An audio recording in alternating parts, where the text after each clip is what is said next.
তোমার জীবনে সবচেয়ে গুরুত্বপূর্ণ বিষয় হচ্ছে ধৈর্য। জীবনে সফল হওয়ার জন্য ধৈর্যের ভূমিকা অনেক বেশি। জীবনে যদি বাধা আসে তবে হতাশ হও না। প্রতিটা অসফলতা থেকেই শিক্ষা নাও। এত হতাশ হওয়ার কিছু নেই। ধৈর্য ধরো, একদিন সফল হবেই।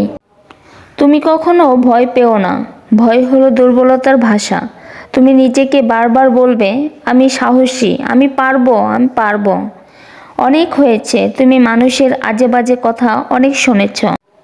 তোমাকে নিয়ে মানুষের অহেতুক মন্তব্য শুনে নিজের অনেক ক্ষতি করেছ। এবার নিজের কথা শোনো, নিজের কথা শোনার চেষ্টা করো। এই পৃথিবীর সুন্দরতম দৃশ্য কি জানো? সেটা হচ্ছে তোমার জন্য অন্যের মুখে হাসি। কাউকে কখনো অকারণে অপমান করো না।